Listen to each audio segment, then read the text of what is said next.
Cheers. Cheers. Yeah. Very disappointed. Like, Yes. I woke up at like 2 o'clock this morning thinking about this game, and then it was gone in 20 minutes. Yeah, I was optimistic when I saw the team and the bomb squad, and I thought, like, it's our best possible fit squad.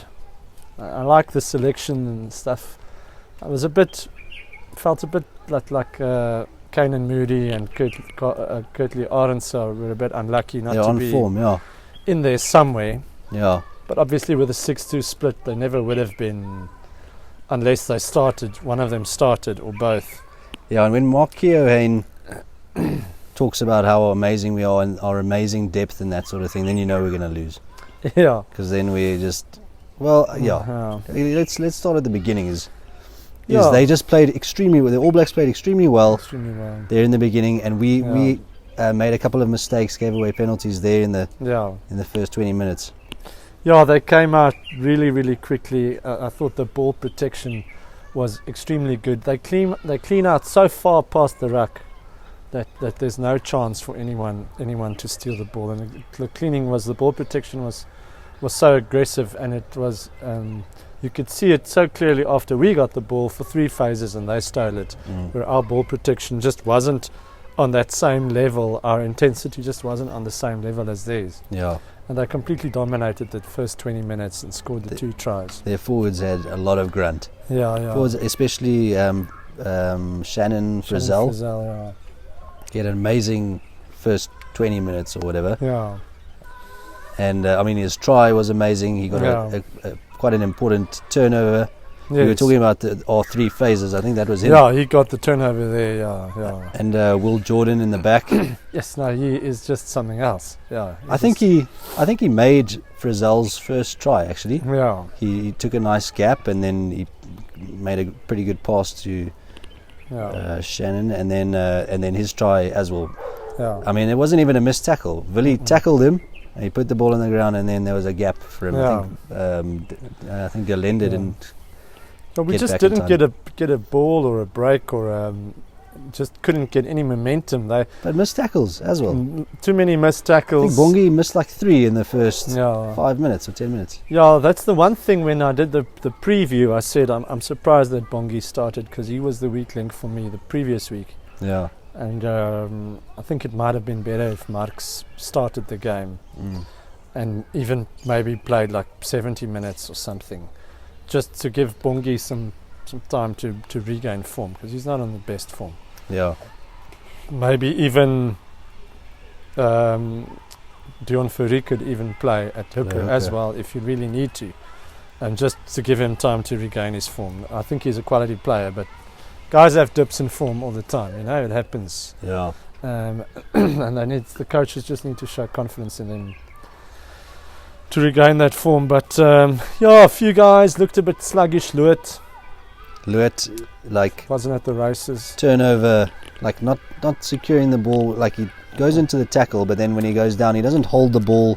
Rolls out of the ruck. He looked tired early on. Or props that ran in front of, came from an offside position when Aaron Smith's trying to pass the ball out. Yeah, and Faf just never seemed like he was able to get clean ball. He was constantly falling over feet. He was falling over, or he was being harassed. I don't know.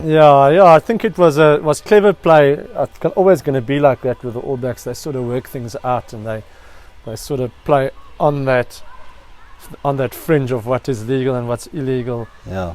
But I mean, I didn't see anything. It just seemed like he couldn't. Maybe it's just the gelling with the forwards and with the fly off and stuff. That just wasn't there 100%. But I thought with about 15 minutes to go in the second half, the Springboks looked good, and they were sort of dominating. Yeah, well, if you go back to like from about 20 minutes into the first half, that we started building phases, looking better, but then the All Blacks just defended too well. Yeah. Yeah, look, if it was there was obviously the moment then with Cheslin Colby with the possible try. Yeah. You say you think it was a try. I thought it was a knock on. I just have a few questions. I've seen footage now of, look, it's a lot of things. If the ball is already touching the ground, you only need to put downward pressure on it for it to be a try. Yeah, but it looked to me like there was a gap before he pushed it down. Like he touched it and then it. Okay, then my question after that, fair enough. It was difficult to call. Say he lost the ball. He wasn't in contact with the ball. But why was it a goal line dropout? Yeah, I don't know. If it was a knock on, then it's a scrum for the All Blacks. If it wasn't a knock on, you have to look at what happened after that. Because if he knocked it back, somewhere after that, maybe he gained control of the ball and then grounded it. But Beauden Barrett didn't ground the ball. Maybe there's a rule. Maybe someone can help us there. Why maybe it wasn't there's a scrum? something I don't know of. But for it to be a goal line dropout, surely an All Blacks player would have had to ground that ball. Yeah. And then they just went. Even the commentators said, "Why isn't it a scrum?" And the commentators immediately said, "It looks like grounding, looks like a try to them, especially from the one angle." Yeah. No, I think that was. I said it before the game. The 50-50 calls need to go your way if you want to win there. But I'm okay with if there wasn't control of the ball. But then, I mean, I don't understand the call after that, because if it was a scrum to the All Blacks, they would have been under pressure still. They would have kicked it. Yeah. Then maybe they would have kicked it short for an attacking line out. There was the knock on also with Will Jordan and stuff that everyone thought it was forward, and that led to their second try, if I remember correctly. No, I didn't, but still we had to fight our way out of our. Yeah. But anyway, that's. But yeah. Just coming back to they just make weird calls. Yeah. I mean. Coming back to the issue with Cheslin Colby's non-try is. No. What annoyed me was that Faf de Klerk was kicking at this cross kick. It's a Hail Mary kick, you know. Like, we need to score points, and then he does that. Yeah. And then what happens? We didn't score. No. It was a like not even a 50-50. It was like a really. Yeah, he's a short guy. I mean, he jumps high, but I mean, so does Beauden Barrett. Yeah. If you're taller, you've got a much bigger chance of collecting that ball. But I think a TMO that was a bit more experienced, a bit more brave, would have called it differently and would have looked at what happened after that. But be that as it may, I mean, it could have made a big difference. Yeah, look, I think the game was gone already. At 2010, then I think we would have been in it. And confidence-wise, well, we've won a game from that position before. In 2021, we against the All Blacks as well in the second game, we were 21-10 down and we won the game. Even in the second half, we played a lot of the rugby. I thought I just looked rusty. I mean, the guys weren't gelling. I think the guys looked a bit tired. Jasper didn't look good. It looked like a first test match. Yeah. For a lot of the guys who sat out last week, didn't look good. It kind of looked like our first game last year against Wales in Pretoria. Mm. And also it kind of looked like the Ellis Park game. Yeah. I think the scoreline was pretty much the same as well. Yeah. All Blacks coming out hard, us just fighting to get back in, and then they pull away at the end. You know. Yeah, no, look, I'm not looking for excuses. You've got to give it to the All Blacks. They played really, really well. Richie Mo'unga doesn't miss a kick. No. It's so irritating. Yeah. But I'm not overly concerned about us. I think it was a bit rusty. There were passages of play that I thought this is the kind of rugby that we can play, and with a bit of luck and a bit of things, and I like the perseverance that we carried on, and we scored a try. We almost scored another try right at the end with Cheslin Colby. So I thought there were lots of positives. I mean, it's not like last week with Australia and Eddie Jones where you couldn't really find any positives. I think there are. Our scrum looked good again. We scrummed them. We got some scrum penalties. Yeah. Got a maul over try. Yes. I thought Willie Leroux looks good in this playmaker position. Like they're bringing him in more and more. Very good. I think that. Who else? Yeah, I mean, I thought played well. All the guys that didn't play last week looked rusty. Yeah. Darlenda looked rusty. Yeah, he did. He was very quiet. Our fire-off is obviously still a problem. I mean, if looking at it now, I almost would have said start with Lebok. Yeah. Start with Lebok, let him kick for posts, and then all of a sudden they ask Faf to kick the ball. Oh my goodness, Faf de Klerk kicking it out in the full. Kicking it out on the full. I mean, why? Why not let Vlimse do it? The dead ball line, Yeah. No, that's just that's unacceptable. Just this one moment in the game. Now all of a sudden he takes the kick out of hand. I mean, Willie was kicking like 50-meter. Yeah, let Willie take it. And he's left-footed as well. Yeah. So what is the? I didn't get that decision, and I don't get Faf de Klerk. Just kick it out. Yeah. It's unacceptable. Yeah, and then they score a late try. They scored 2 late tries. 2 very soft. Well, I thought they were soft. Like Mwanga's try, that was just Willemse not standing in the right place. Like there's more than enough cover. Yeah. There are more than enough defenders on that side. Why is he standing? Why is he giving him the gap there? Willemse had good moments on the attack. I mean, he beats players and stuff, but I don't know if he's a fly-off. We've got serious problems at fly-off. Yes, and at least Manie Libbok is a fly-off. Yeah, but I rated Willemse a little bit, not for his kicking at all. That was a big worry for me. But I just thought that on attack that last year he added something, but we didn't see it today. I mean, and at provincial level, I mean, we've trolled Manie Libbok before, but he had a good game last week. Yeah, and at provincial level, they play in the same team, and Libbok's the fly-off. Yeah. Okay, he's very small and light and this and that. I mean, I don't know. At fly-off, we just have problems. Yeah. Yeah, but the guys who came on, I mean, Erge, yes, and Peter Steff has to start going forward, I think. I think so. Like Mostert looked a bit rusty, or quiet and tired. I don't know. Yeah, all the guys who went over I don't think the experiment worked, to be honest with you. It might work if you play a few tests before. Yeah. You know? If it's your first test of the year. Yeah. The guys looked rusty. Yeah. Jasper looked rusty. Mostert, Lewitt, Dalenda. Most of the guys, Mapimpi struggled under the high ball. But Mapimpi hasn't had a good year. And I'm saying this only because Arendse looked so good. Yes. You know?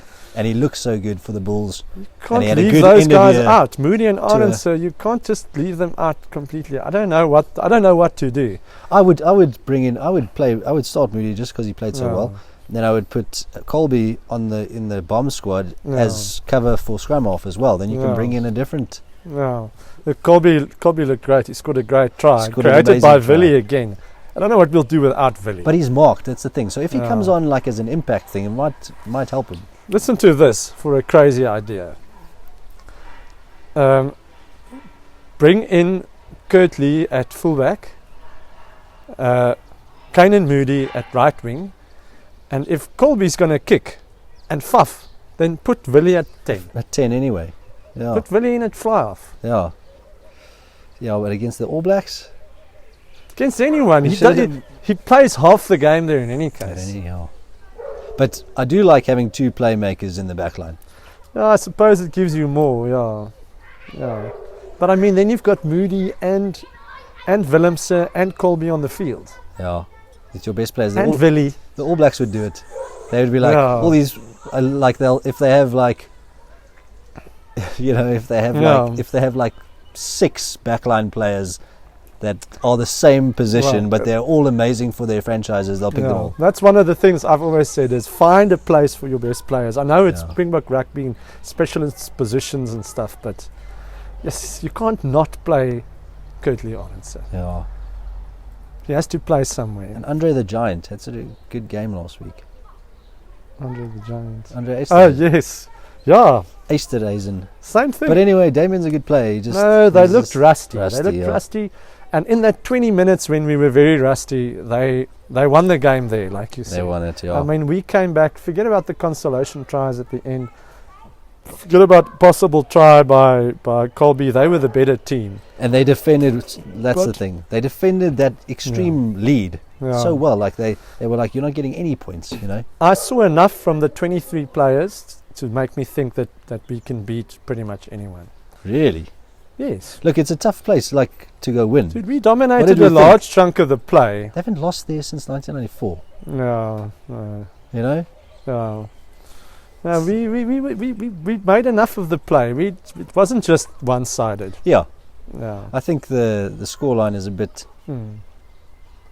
It's just they were just so good during those 20 minutes. They started. And I hate that we let those 2 tries in at the end.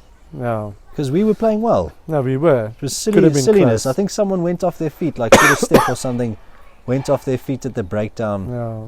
Some nonsense. Like, But there are moments, Reinal, I mean, I've complained enough about these French refs. Sure, that guy is all over the place. But like, if Frans Malherbe is like this, trying to keep his shoulders up, and Ethan de Groot is lying flat on his stomach, and you lose the penalty, Frans Malherbe has this, he's can't believe it. What? He's like, I went down.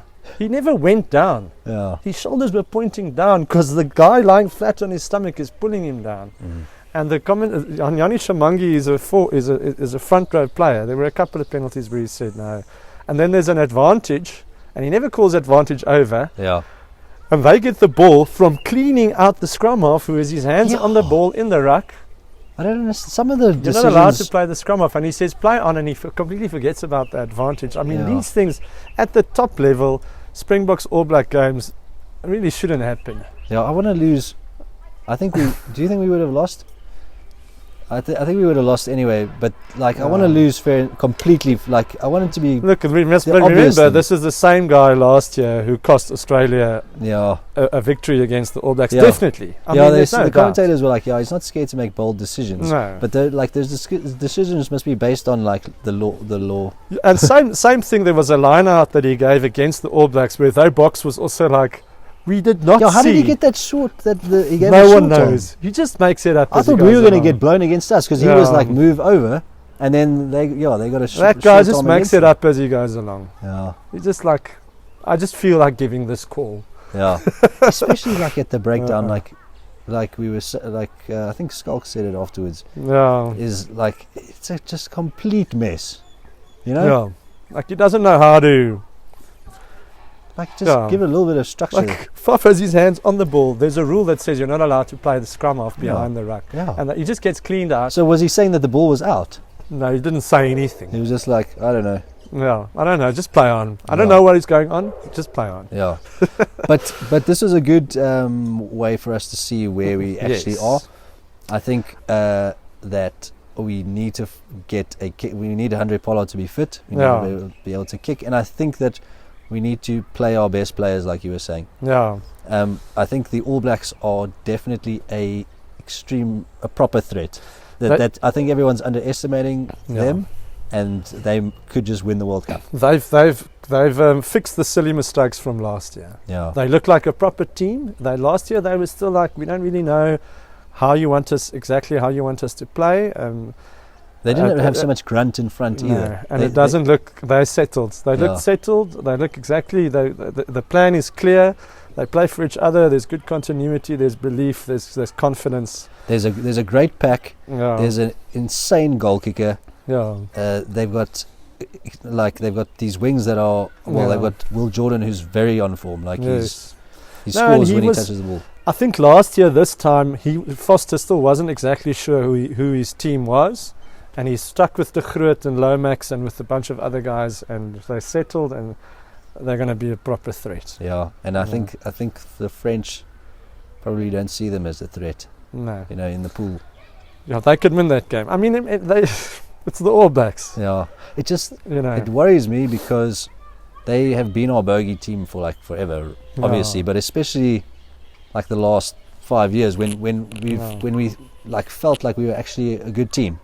We still just can't break that like mental hold they have on us. And now if we have to meet them in a quarterfinal, I don't know, man. We can beat them. I know we can. We just have to do the right things between now and then. The difference between the Mbombela game and the Ellis Park game, what was it? Was Andre Pollard playing? Joseph Dweber was a big thing starting back then. Dwayne Vermeulen wasn't on form so much. Yeah, there were a few. Willems butchered a few tries. Was playing on the wing. Was playing on the wing because Jesse Kuhl went off early. There were disruptions. We actually don't have as many excuses, except for that I thought we looked quite rusty. And I mean, even not intense. Grant Williams and Lebok back to back going on their own. Yeah. It's not the URC. Grant Williams, you're not going to pick the ball up and just run through. It's not the URC. Your job is to clear the ruck quickly. Yeah. And Willemse also, Lebok, you're not just going to take the ball and hit a clean gap He and go got score picked under up the like post. he was the ball. Yeah. No, they must play the way test match rugby is played. Yeah, it was inexperience there from. And we were on the attack, and the score was still close at close that enough. time, close enough. Yeah. So It's a game that got away from us. yeah, I think a bit of confidence, a bit of match time. I will pick In a different city, yeah, like playing them in Auckland. yeah. I would pick as the team against Argentina. I would start picking the team now that we want to start in the World Cup knockout stages. Sort of look at the whole thing now and say, okay, let's say Pollard is not fit, then pick the team. Drop Mapimpi, make a plan, even if you start with Moody on that wing. Look at the Willemse Lebok thing and just from the players that are fit, pick the team that you would play in a knockout stage in the World Cup. And first and foremost, focus on this Argentina game. Yes. Like, if we lose that game, No. I don't know, it's going to really smash us. Playing Argentina here. Yeah. But so in 2015, we lost this fixture against no. Argentina at home in Durban. That's not an option. So No. that'll be like way worse than losing to the All Blacks. Yeah. So Okay. Well, we hope for the best. hope for the best. Cheers. Cheers.